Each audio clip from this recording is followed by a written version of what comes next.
أشهد أن لا إله إلا الله وحده لا شريك له وأشهد أن محمدا عبده ورسوله أما بعد فأعوذ بالله من الشيطان الرجيم بسم الله الرحمن الرحيم الحمد لله رب العالمين الرحمن الرحيم مالك يوم الدين إياك نعبد وإياك نستعين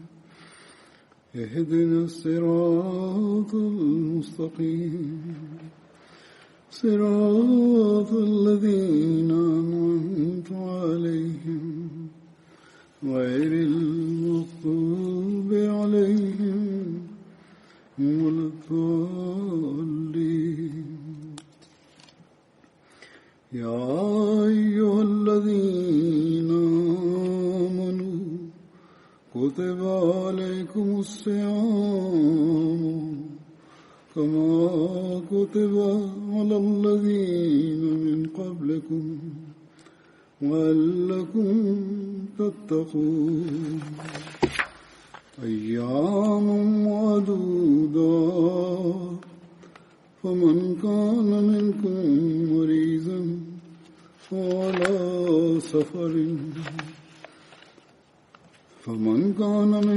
مريضا وعلى سفر فعدة من أيام أخر وعلى الذين يطيقونه فدية طعام مسكين فمن تطوع خيرا فهو خير له وأن تصوموا خير لكم إن كنتم تعلمون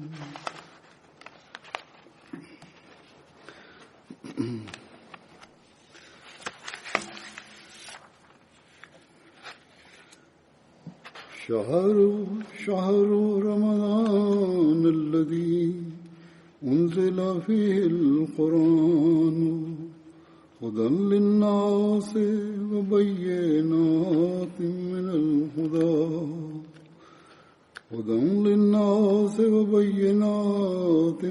الهدى والفرقان فمن شهد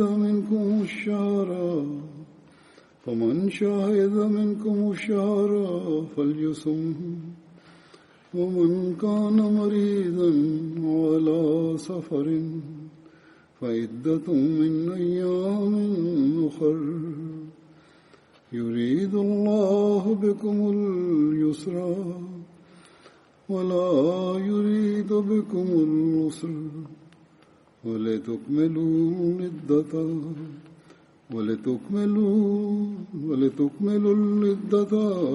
ولتكبروا الله على ما هداكم ولعلكم تشكرون. Bismillahirrahmanirrahim.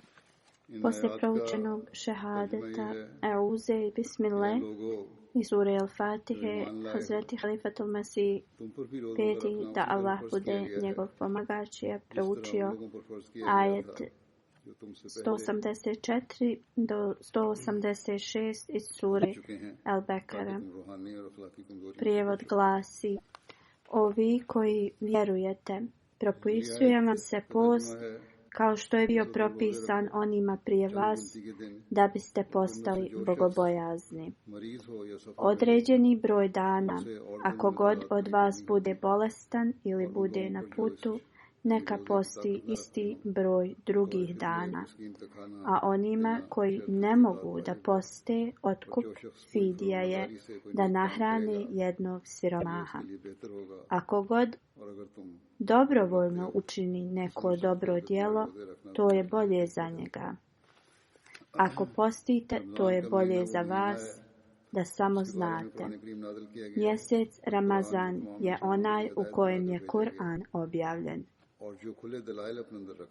Kao jedna uzvišena uputa za ljude u kojem je jasno objašnjen,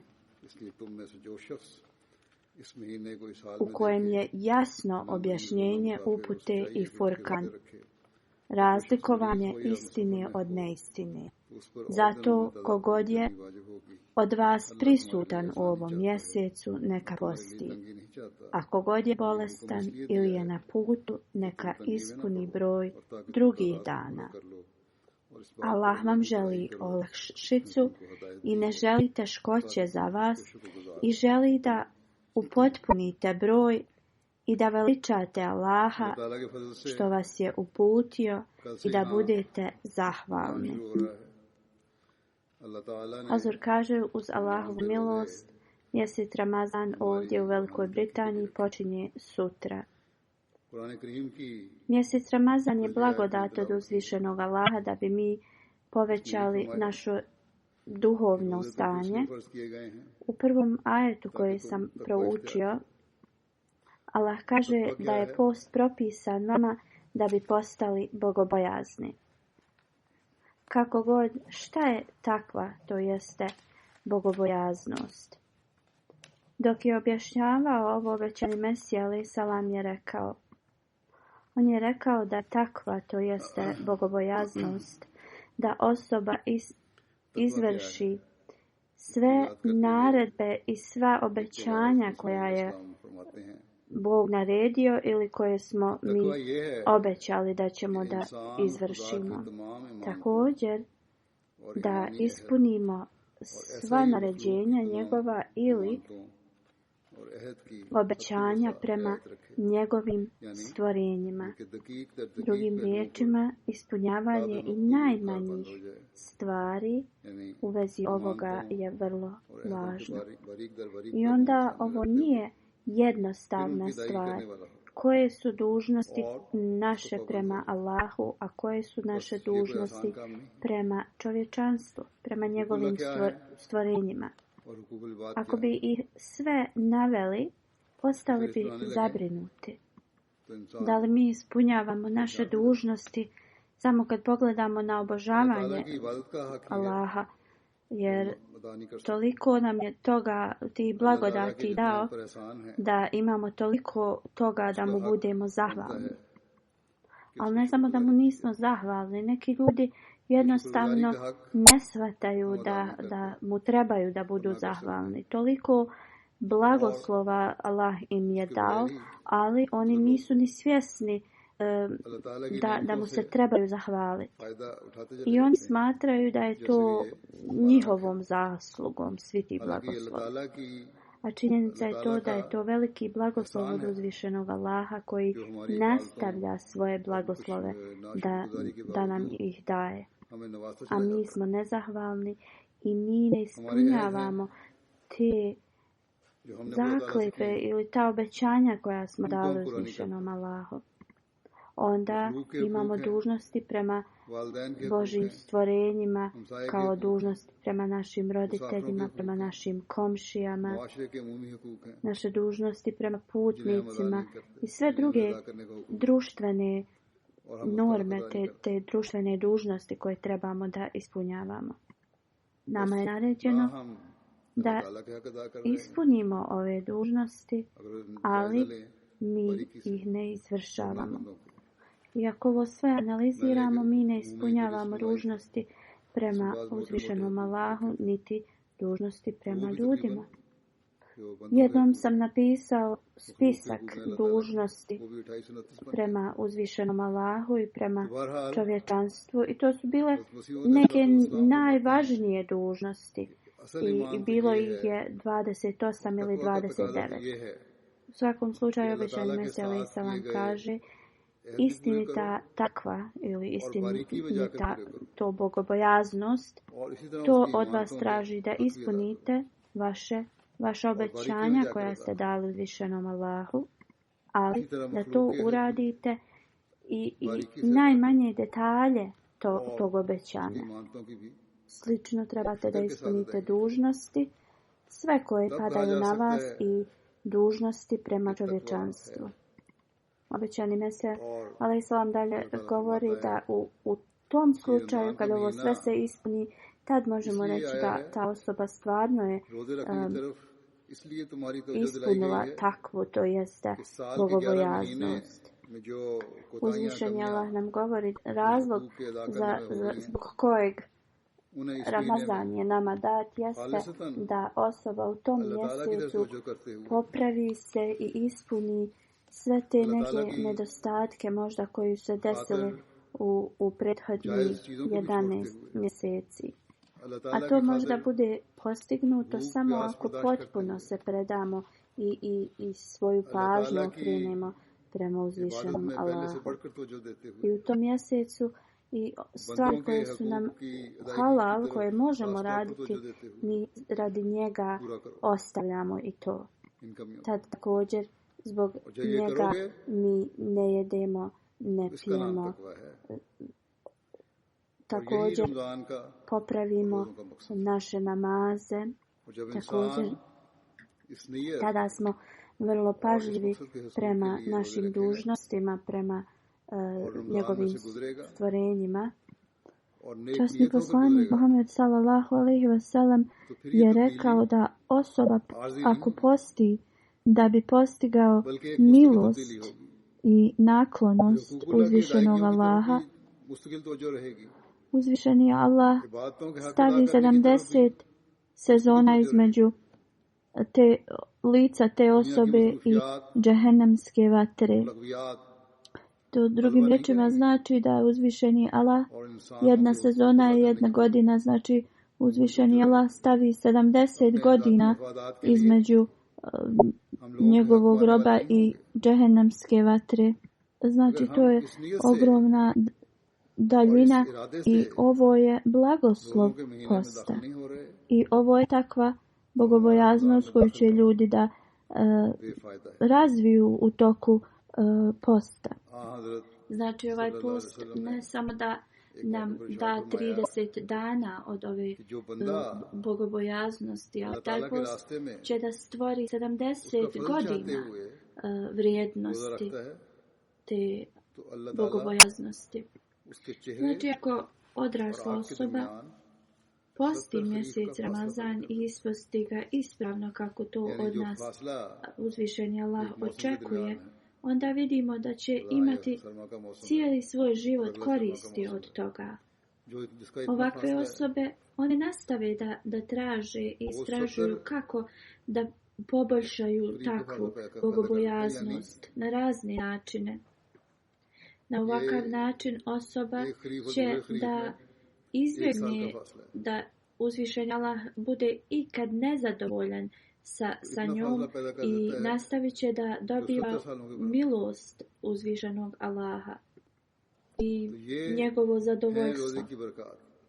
Ako svi ljudi u našem društvu to ovako budu radili, kako prelijepo društvo bi to bilo, gdje svi odaju svoje dužnosti, ispunjavaju svoje dužnosti prema uzvišenom Allahu i prema njegovim stvorenjima. Činjenica je da je ovo želja svake osobe da se ovakvo društvo stvori, bar kad oni razmišljaju o svojim koristima i to svi žele da imaju takvo društvo kod sebe. Znači, kao što sam rekao, ovo je bar želja svake osobe što se tiče njih, željeli bi ovakvu zajednicu i ovakav tretman prema njima. Ali Islam nas uči da mi moramo to da proizvodimo za druge ljude. Znači, ne možemo samo da se brinemo za naša prava, za naše koristi, interese, već moramo da se brinemo za prava, korist, interes drugih ljudi oko nas. Situacija trenutne pandemije je proizvela da vlada nam je naredila da pratimo razna pravila što se tiče u vezi ovoga. iz ovoga je izašla neka lijepa stvar mnogih ljudi, a posebno u džamatu Hudamul Ahmedija organizacija se toliko širom svijeta predali se tome da pomažu ljudima na razne načine u svojim lokalnim mjestima. I ovo je jedan primjer toga da trebamo da se brinemo o drugima. I na ovakav način ne samo da mi imamo koristi izvršavajući dužnosti prema čovječanstvu, također korist imaju i ljudi koji su izvan našeg džemata. Ali ovo ne treba samo da bude da smo povećali ovu službu u toku ovih dana pandemije. Ovo trebamo da nastavimo i da radimo na isti način uvijek. Hazur kaže, mnogi ljudi mi pišu da i ova situacija je proizvela fine stvari gdje porodice su zajedno kod kuće, klanjaju zajedno, posle namaza održavaju dars, također zajedno gledaju MTA, slušaju hudbe.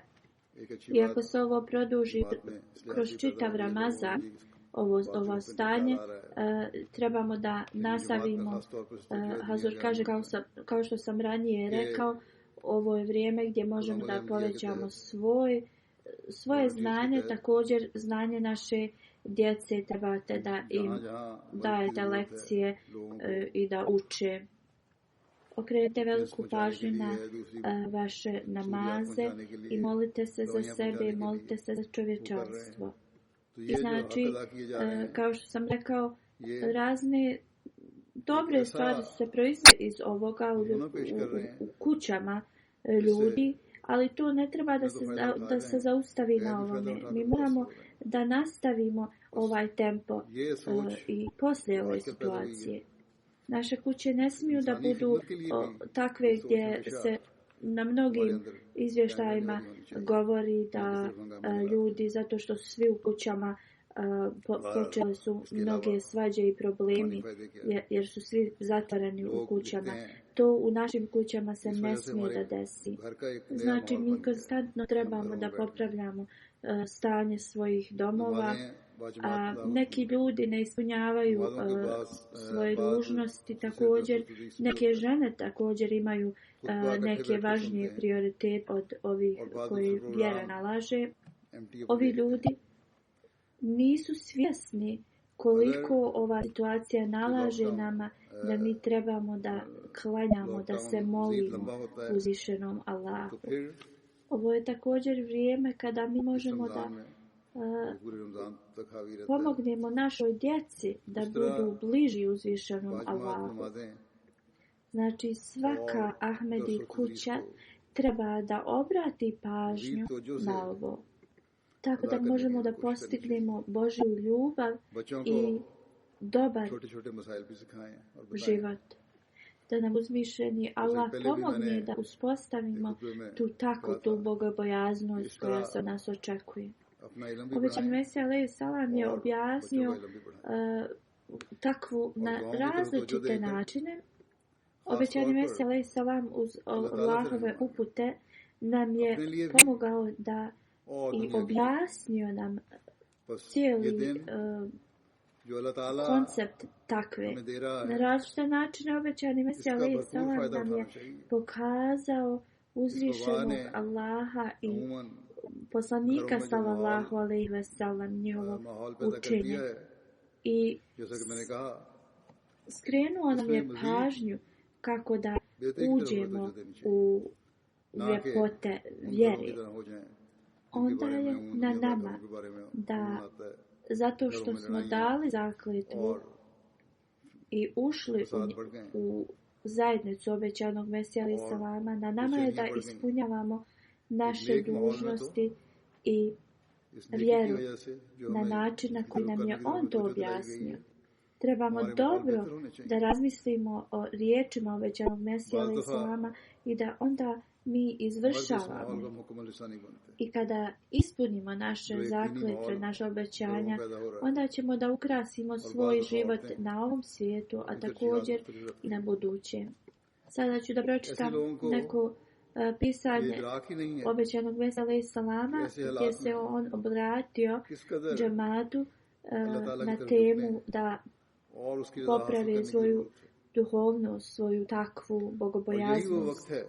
Na jednom skupu objašnjavajući kako postići bogobojaznost takvu, obećani Mesiha alejhi salam kaže: najvažnije jeste da razumimo i shvatimo ispravno značenje takve bogobojaznosti, to jeste, i da shvatimo kako se to može postići. Takva znači da se klonimo i najmanje stvari koja se podrazumijeva da nije čista, da nije moralno dozvoljena. Osoba treba da jednostavno prvo popravi svoj namaz, da taj namaz rastopi vaše srce. Takvo stanje srca treba da bude dok stojite, dok idete na ruku, na seđdu, u namazu, dok klanjate tahadžud i svaki namaz dnevni, da je stanje srca tako da se topi ispred svog Gospodara. Osoba mora konstantno da se moli uzvišenom Allahu, da ga sačuva od svakog grijeha. Obećani Mesija dalje govori da nema boljeg blagoslova od toga da budemo sačuvani grijeha i da postanemo nedužne osobe. Osobe koje Allah smatra da su bogobojazne i ispravne. Obećani Mesija alejhi selam kaže: ovo se ne postiže samo kroz naš trud ili samo kroz naše molitve. Ne možemo samo da se molimo ili samo da radimo trud bez molitvi. Ovo će se postići kada radimo, kada ispunjavamo svoje molitve i uložimo svoj trud. Znači, oba dvoje moraju da budu jedno uz drugo. Znači, osoba, obećan Mesija kaže, osoba koja se samo moli, a ne radi nikakav trud, onda ta osoba radi grijeh.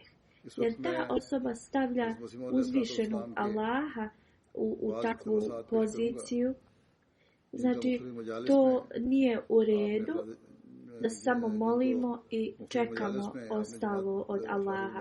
Isto tako, osoba koja radi sve svojim trudom, ta osoba počne da misli, a ne dovi uzvišenom Allahu, ta osoba počinje da misli da sve taj trud koji ulaže, da je to sve njegovom voljom i njegovim radom i tako dalje.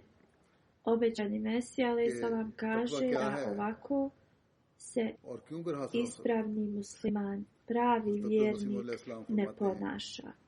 Činjenica je da pravi vjernik uvijek dovi, klanja svoje namaze, obožava uzvišenog Allaha i uloži svoj trud koji je očekivan od njega. Znači, on ulaže sva sredstva koja ima i onda on se moli uzvišenom Allahu i poslije možemo da ostavimo da uzvišeni Allah to nama pomogne u tome. Zaista, ovo je u prvoj suri u časnom Kur'anu, Ijake nabuduve, Ijake nestaim, nama dato. To je da samo njega obožavamo i samo od njega tražimo pomoć. Obećani Mesija alejhi selam kaže kada mi koristimo sve sredstva i sve što nam je dostupno, što nam je uzvišeni Allah dao, i onda mi njemu pademo na seđdu i kažemo sve smo potrijebili, sad nam ti pomozi u tom smislu, to je ispunjavanje toga Ijake nabudu. Znači, mi jedino od tebe tražimo, jedino se tebi molimo. I onda Ijake nestaim, jedino od tebe tražimo pomoć Znači, tad smo totalno se predali uzvišenom Allahu. Znači, uzvišeni Allah dobro poznaje nas i iznutra i naše sve o nama. I znači, moramo da budemo toliko istrajni da uzvišeni Allah nam pomogne i da vidi da se mi trudimo toliko. Uvijek moramo da se analiziramo i da vidimo da li mi se ponašamo kao bogobojazne osobe. Obećani Mesija alejhi selam kaže nema sumnje da osoba koja nešto planira, fino isplanira, da ne dobije koristi od tog svog planiranja. Ali da pomisli da je to sve njegovo planiranje i sve kroz njegov effort, to kao kroz njegov trud, to nije u redu. Planirati bez dove je beskorisno za nas, a također dobiti, a nemati nikakav plan, također je na istom tom stepenu beskorisnosti. Najvažnije je da prozor na koji grijesi ulaze trebamo da zatvorimo. To obećani Mesija alejhi selam kaže. Drugim riječima to jeste, mi znamo gdje griješimo i na kojim mjestima smo otvoreni prema grijehu. To tada i moramo da trudimo se da se to u našem životu zatvori. Da li to bila naša neka neposlušnost ili naše udaljavanje od religije. Znači, obećani Mesija kaže, najvažnije je da se ovo popravi i onda da jednostavno nastavimo da se molimo, da uzvišeni Allah nam pomogne sa tim našim unutrašnjim stanjem. Zato se spominje u časnom Kur'anu oni koji su istrajni na našem putu, mi ćemo ih zaista uputiti našim putem.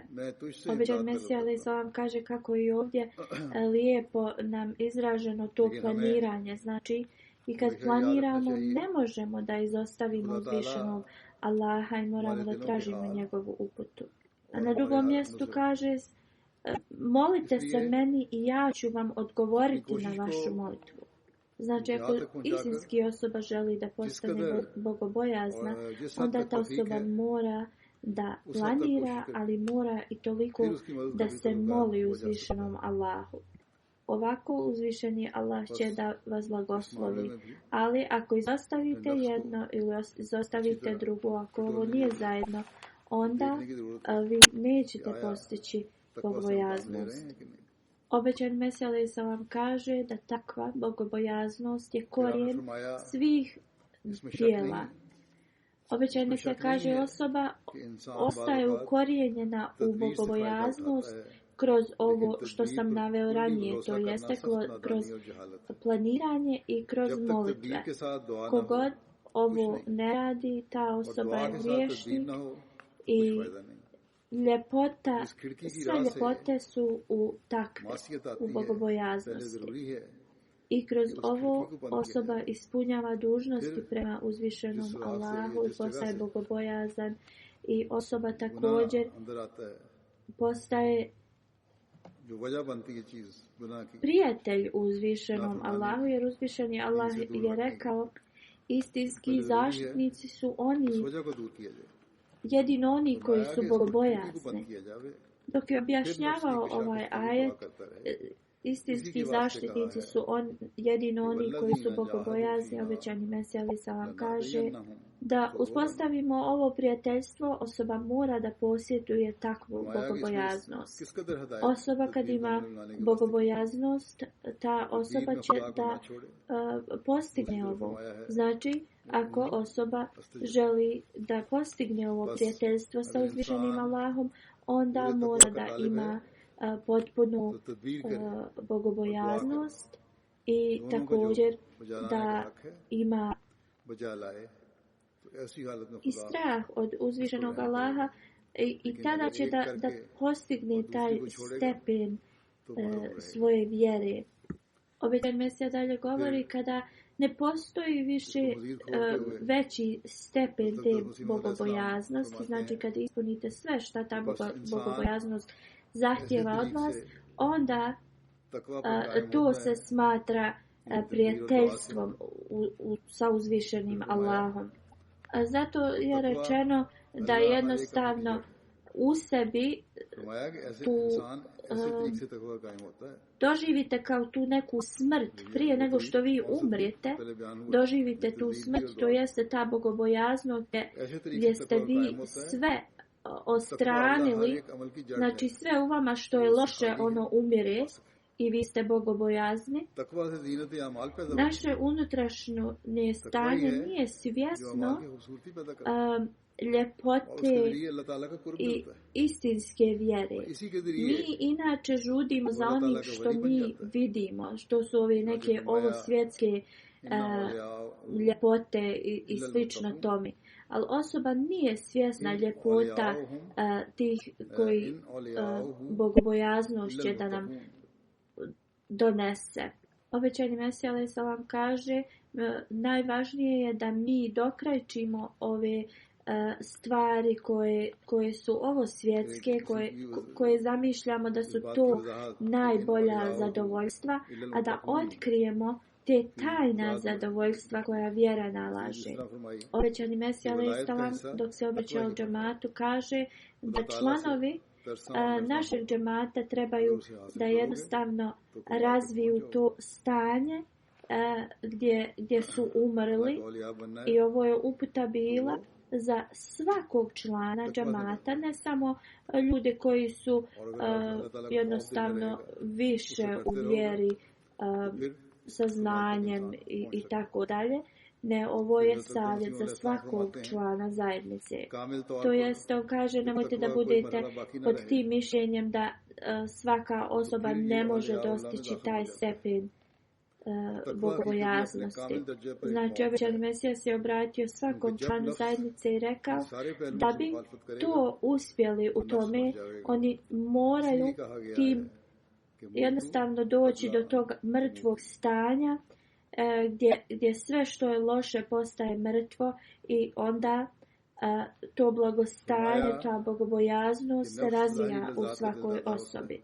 Isto kao kad djeca se tek počnu da uče da pišu, njihova slova su ispočetka vrlo loša, ali praksom onda postaju prelijep rukopis. Također, znači svaka osoba da bi postigla bogobojaznost mora da konstantno se trudi da to popravi, i kad uzvišeni Allah vidi taj trud, onda on šalje svoj blagoslov i svoje olakšanje. Ranije sam spomenuo za one koji se trude na našem putu. Obećani Mesija alejhi selam u vezi ovog ajeta dalje govori. Objašnjenje ajeta i za one koji se trude na našem putu, šta to znači? To znači da osoba mora da naporno radi na tome i da se uvijek obraća kroz molitve uzvišenom Allahu. Tada će uzvišeni Allah da pošalje svoju milost. Obećani Mesija kaže, to jeste da osoba isto na način na koji se malo dijete trudi sve živo da nauči, tako i osoba treba da se ponaša.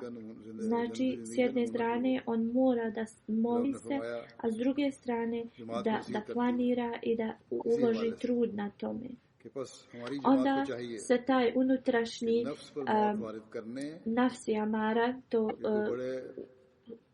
unutrašnje stanje koje poziva na zlo, ono se gazi kada se mi trudimo, i to isto kao kad bacite vodu na vatru.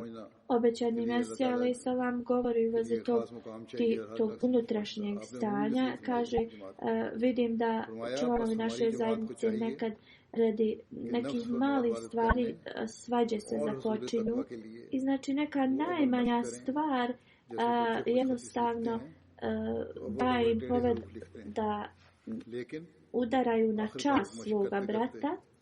Ovo ponašanje je vrlo nije u skladu sa našim vjerovanjem. Ovo nikada se ne trebalo da desi i običan Mesija kaže zašto osoba ne može da jednostavno prihvati da je uradio pogrešku. Običani Mesija alaih salam kaže za najmanju stvar osoba jednostavno počne tako loše da se ponaša dok totalno ne osramoti svoga brata. Znači, ovo je totalno potrebno za našu zajednicu da se totalno klone toga.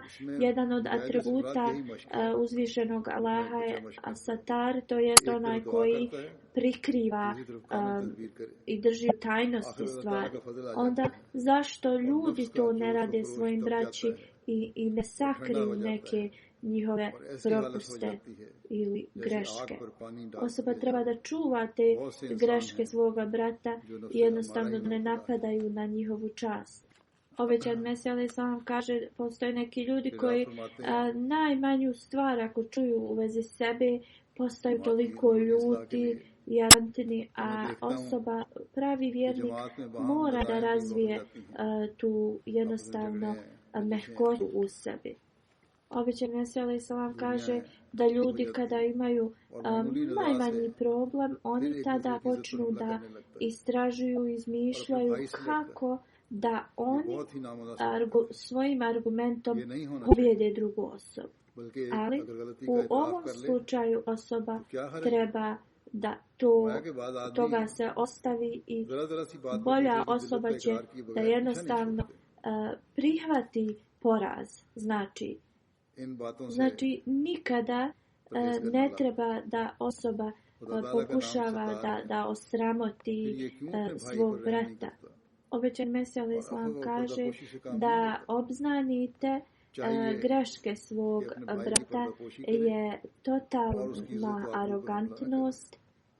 Obećani Mesija alaih salam kaže da ako neko otkriva neke greške svoga brata, to je arogantnost, a ako osoba želi da uvijek bude kao da pobjedi argumenati iznad drugog, to je kao neka bolest.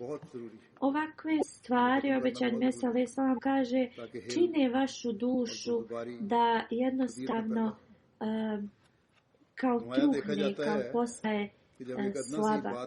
I sve ove stvari su povezane sa takvom, to jeste sa bogobojaznošću. Znači, osoba koja je unutrašnjost i van zrači takvu, ta osoba jednostavno će biti smatrana kao meleci koji jednostavno u sebi nemaju ni trun neposlušnosti. Do te mjere i osoba treba da dođe.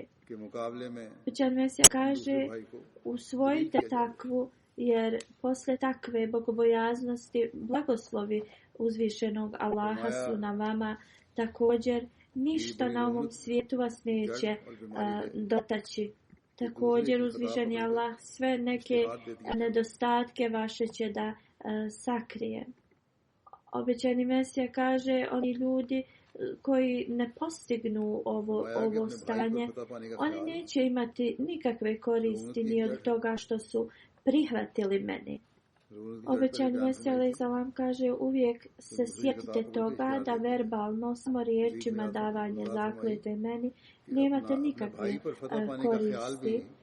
Vi morate da se reformišete, jer nećete imati koristi od te zakletve ako vi ne promijenite svoj cijeli karakter.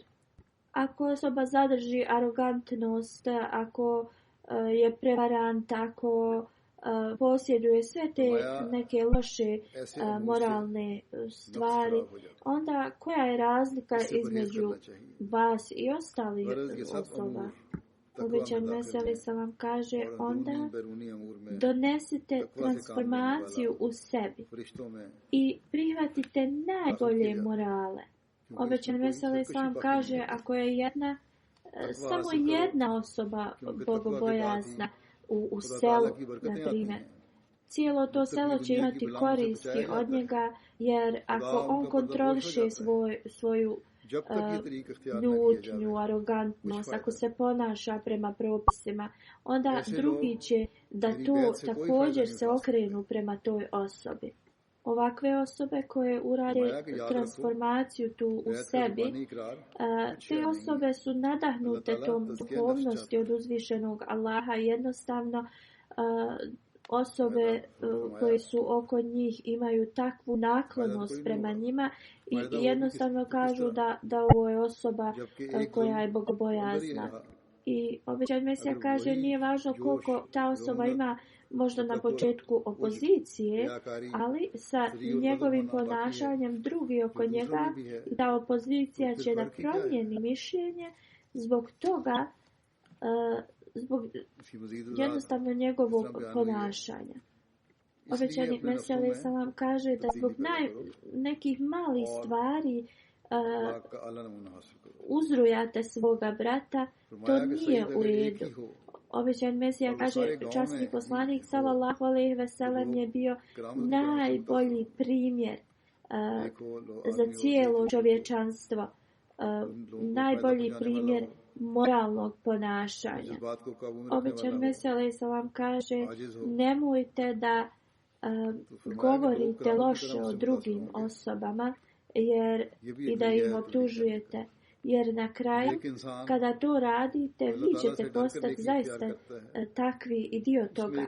Jer ako ta druga osoba kojoj vi to govorite nije krivac i nema takvo ponašanje ili šta vi govorite, onda ćete vi da postanete to što vi govorite u vezi te osobe. A i ako ta osoba ima to što vi ga optužujete, ako to radi ili slično, ta stvar je između njega i njegovog gospodara. Niko nema pravo da optužuje druge. Ako osoba ima neku takvu pogrešnu stvar radi ili naviku, to je između te osobe i njegovog gospodara. Ali, ako ta osoba zaista nema to, a vi ga optužujete i govorite, iznosite laži, onda to ide na vas. Obećani Mesija alejhi selam kaže, mnogi ljudi imaju te navike da protiv svog brata iznose te neke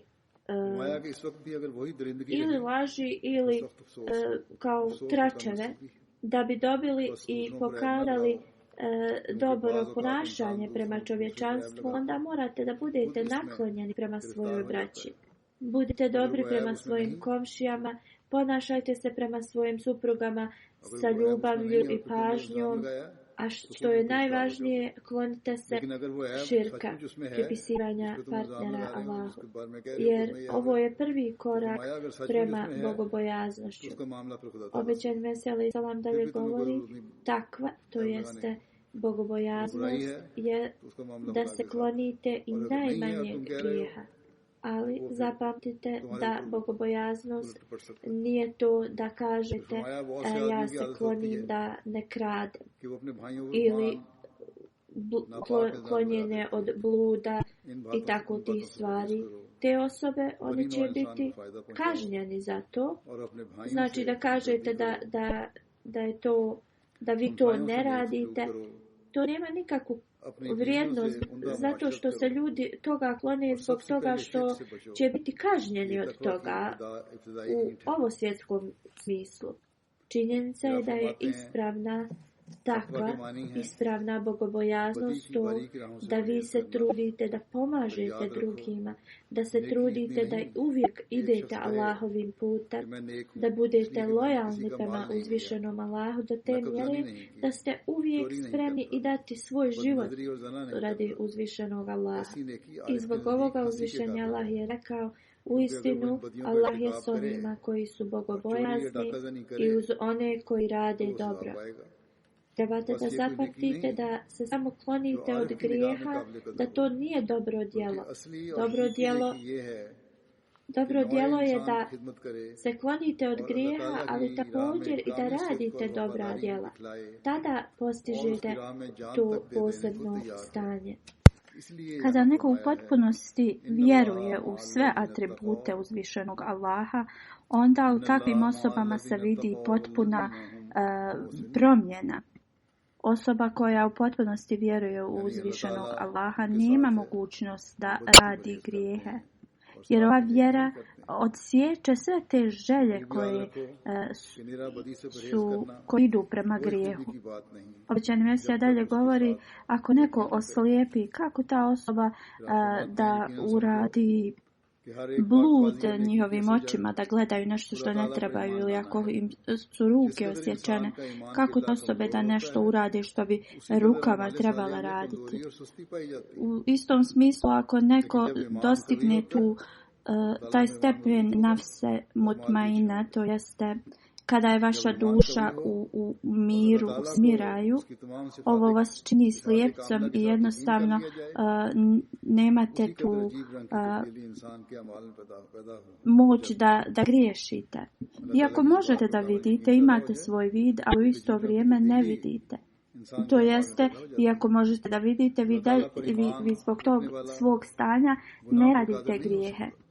Jer da radite grijeh sa svojim očima u tom stanju, jednostavno to je za vas nemoguće.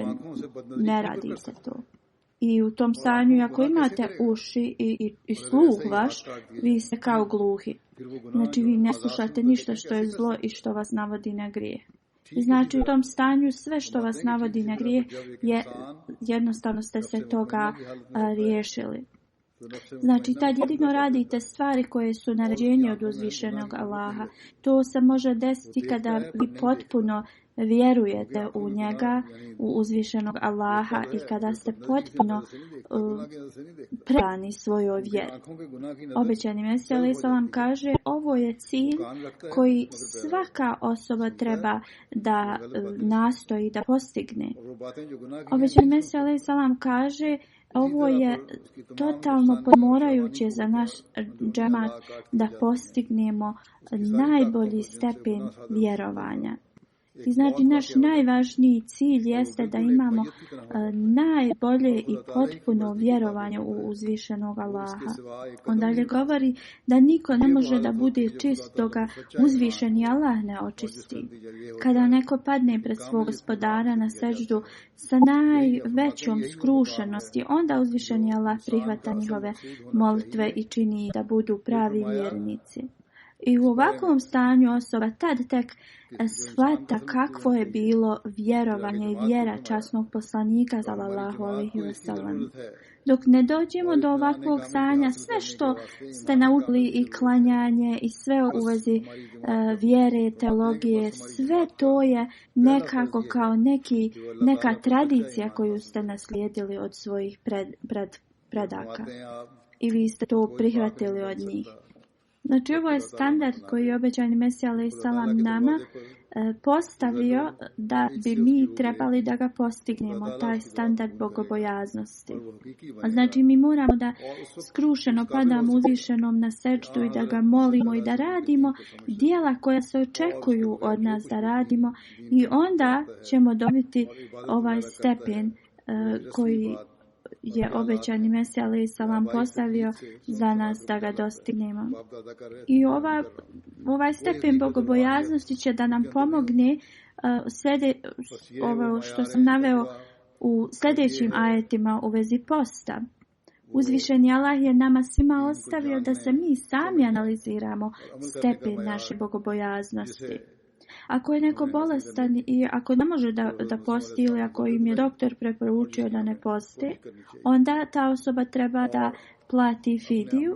Kako god, osobe ne trebaju da traže izgovor da bi samo platili tu fidiju da ne bi i da ne posti. Obećani Mesija kaže, mi moramo uvijek pokazati poslušnost kad radimo dobra djela. I moramo da pogledamo koje je naređenje uzvišeni Allah dao u vezi tih dijela koja mi radimo. I znači, ako mi pogledamo na naređenje uzvišenog Allaha i sve to, onda mi trebamo da znamo za sebe da li je bolje za nas da postimo ili da platimo fidiju, to olakšanje. Dalje uzvišeni Allah nam nalaže da ako neko je bolestan ili ako ako je putnik, te osobe ne moraju da poste, jer uzvišeni Allah ne želi da nam stavlja teret. Kako god kad se te osobe oporave od te bolesti ili završe s putovanjem, posle toga trebaju da nadoknade svoj post, iako su oni platili i dali tu fidiju. Kako god, uvijek moramo da budemo bogobojazni i da znamo da uzvišeni Allah zna sve naše namjere, nijete, i uzvišeni Allah će da nas nagradi prema njima. Obećani Mesija dalje govori osoba koja je puno uzbuđena dolaskom Ramazana i za post, ali ta osoba jednostavno ne može da posti, ta osoba dobija nagradu i za tu radost koju ima u svom srcu. Obećani Mesija alejhi selam dalje govori da mnogi nađu neki izgovor ljudima zašto ne poste, ali on kaže isto tako misli da mogu da prevare uzvišenog Allaha. Obećani Mesija alejhi selam kaže oni daju razne izgovore i onda se pred ljudima kao pravdaju i smatraju se opravdanim zato što ne poste, ali te osobe onda mogu da klanjaju do kraja života, ali Allah zna svačije nijete i svačije planiranja i on zna nevidljivo, on zna svaki detalj, svaki naš plan. Uzvišeni Allah zna ko je iskren, a također zna one koji samo daju izgovore. I tako Allah ih prema njima se ponaša na način na koji se oni ponašaju. Obećani Mesija alejhi selam govori, Allah zna one koji su iskreni da u njihovim srcima je taj nekakav kao teškoća, dok oni koji samo daju izgovore u vezi toga jednostavno nemaju to u svojim srcima. I Allah daje bolju nagradu onome koji ima to u svom srcu, tu želju za postom. A drugi koji traže izgovore da ne poste, Allah to zna i oni ne mogu da sakriju od Allaha to. I ovo su principi u koje mi stvarno trebamo da obratimo pažnju na njih. Uzvišeni Allah je rekao da ne želi da daje poteškoće onima koji su bolesni i koji putuju i mogu da napuste to poslije, ali kako god obećani Mesija je rekao da ovi ljudi bi trebali da plate fidiju kad ne poste, jer to će im pomoći da ako Bog da u budućnosti poste. Zbog ove pandemije, Hazur kaže, mnogi ljudi govore da će im grla biti suha i kao to će ih uzrokovati dobiju virus i kao pitaju da li je dozvoljeno da postimo sad. Hazur kaže, ja neću dati fetvu u vezi ovoga kao generalnu, ja njima uvijek odgovorim da trebaju da odluče za sebe, da preispitaju svoje stanje i da imaju čist i ispravan nijet i Allah će im pomoći da naprave ispravnu odluku. Časni Kur'an daje čista naredbu, ako je neko bolestan, ta osoba ne treba da posti, ali da ne postite samo zato što sumnjate ili mislite da ćete se razboliti, to nije u redu. I kao što je obećani Mesija ranije spomenuo, što sam naveo, jeste da onda izgovori za izgovora se počne davati i to vas ne vodi prema dobru. Mnogi navode mišljenja doktora. Hazur kaže, ja sam također se savjetovao mnogim doktorima i imaju također različita mišljenja. Neki ne vjeruju da post će da nekome prouzrokuje da se prije zarazi ovim virusom, ali Hazur kaže, ako osoba razvije kašalj, temperaturu i te simptome, odmah treba da prekine post i da ne posti.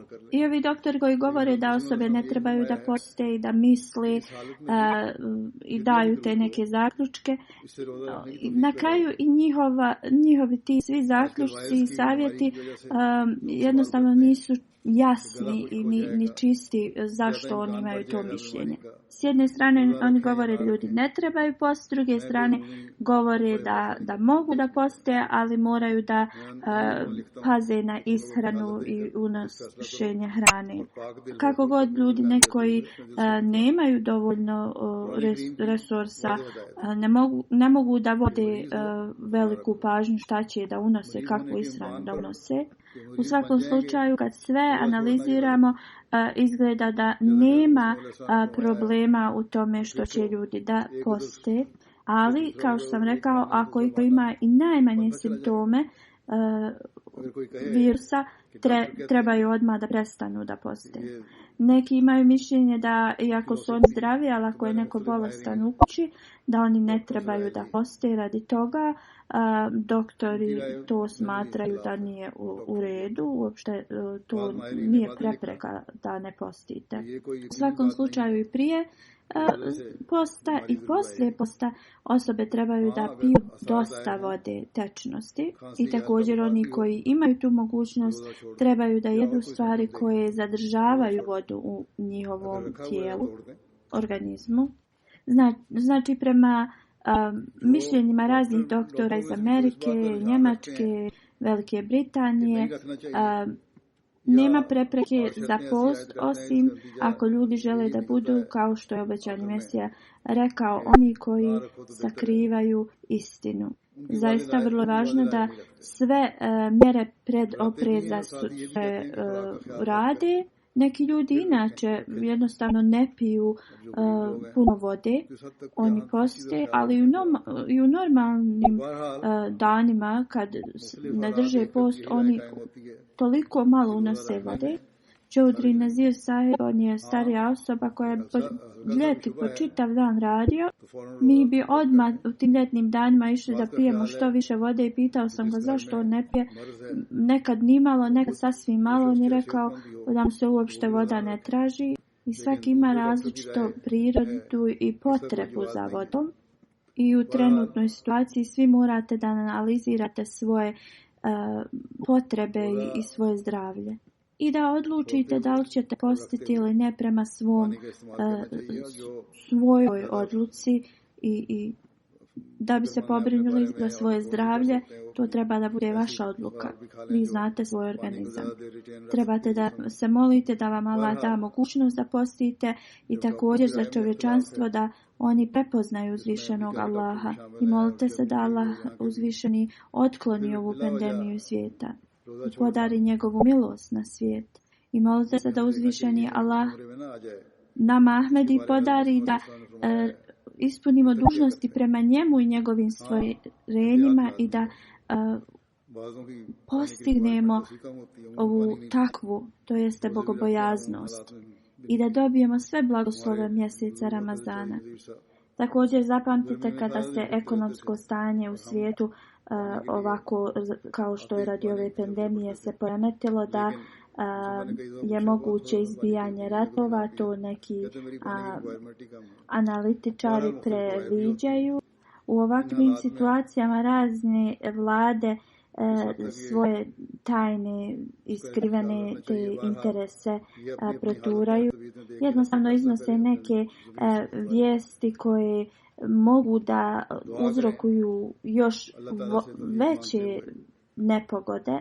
Uzvišeni Allah podari mudrost ovim velikim vladama i da jednostavno ne urade nešto što će narod odvesti u još gore nepogode i sad možemo da nađemo i u novinama i analitičari i političari to govore kao Amerika optužuje Iran i Kinu i želi ili rat protiv Irana ili da optuži Kinu zbog toga što oni nisu dali tačne informacije. Tako Amerika i druge vlade bi trebali da se ponašaju mudro i umjesto da nešto učine što bi veće nepogode i stanje se desilo, trebaju da jednostavno se ponašaju mudro i da smire stanje u svijetu. Trebaju da se okrenu prema uzvišenom Allahu i da traže da ih zaštiti od ove pandemije. I da jednostavno pomognu naučnjacima da nađu lijek za ovo i da im budu jednostavno da u to ulažu. Molite se da uzvišeni Allah nam podari da jednostavno možemo da se molimo i da ispravimo svoje stanje, poboljšamo ga i da sve vlade u svijeta jednostavno naprave plan za budućnost sa mudrošću i da bude dobar plan za sve nas. और जैसे कि मैंने कहा तबसरा करने वाले भी इस रंग में भी करने लग गए हैं। बस अल्लाह ताला बड़ी ताकतों को भी अकल दे कि वो भी अकल से काम लें और कोई ऐसा कदम ना उठाएं जिससे दुनिया में मजीद फसाद पैदा हो और मजीद तबाही आए। दुनिया में अब तो खुले तौर पर अखबार में भी आने लग गया, तबसरा निगार भी करने लगे। अमेरिका ने ईरान को धमकी दी, चीन पर इल्ज़ाम लगाए जा रहे हैं कि उसने सही इतला नहीं दी, उसके मुकदमे होने चाहिए, उसके साथ ये सलूक होना चाहिए, हम ये कर देंगे, ईरान के साथ हम ये कर देंगे। तो बहरहाल अमेरिका की हुकूमत को भी अकल करनी चाहिए, बाकी हुकूमतों को भी अकल करनी चाहिए और इन हालात में बजाय इसके कि कोई गलत कदम उठाकर दुनिया को मज़ीद तबाही की तरफ लेके जाएं, सही सोच के साथ सही प्लानिंग करके और अल्लाह ताला की तरफ रुजू करते हुए, उसकी तरफ झुकते हुए, अल्लाह ताला से मदद मांगते हुए इस वबा से बचने के लिए दुआएं करें और कोशिश करें और इस बीमारी के इलाज के लिए भी जो साइंसदान कोशिश कर रहे हैं उनकी मदद करें। अल्लाह ताला हमें दुआओं की तौफीक दे, अपनी हालतों को बेहतर करने की तौफीक दे और दुनिया को, दुनियावी बड़ी हुकूमतों को अकल से अपनी पॉलिसियाँ बनाने और आइंदा के लाए अमल बनाने की तौफीक अता फरमाए।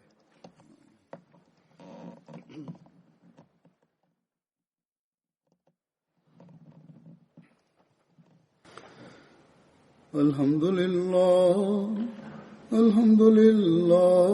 नहमदुहु व नस्तईनुहु व नस्तगफिरुहु व नुमिनु बिही व नतवक्कलु अलैहि व नऊज़ु बिल्लाहि मिन शुरूरि अनफुसिना व मिन सय्यिआति अमालिना मन यहदिहिल्लाहु फला मुदिल्ल लहु वमन युद्लिल फला हादिय लहु वनशहदु अन ला इलाहा इल्लल्लाह वनशहदु अन्ना मुहम्मदन अब्दुहु व रसूलुहु इबादल्लाहि रहिमकुमुल्लाह इन्नल्लाह यअमुरु बिल अदलि वल इहसानि व ईताइ ज़िल क़ुर्बा व यन्हा अनिल फ़हशाइ वल मुनकरि वल बग़ि यइज़ुकुम लअल्लकुम तज़क्करून उज़्कुरुल्लाह यज़्कुरकुम वदूहु यस्तजिब लकुम वलज़िक्रुल्लाहि अकबर।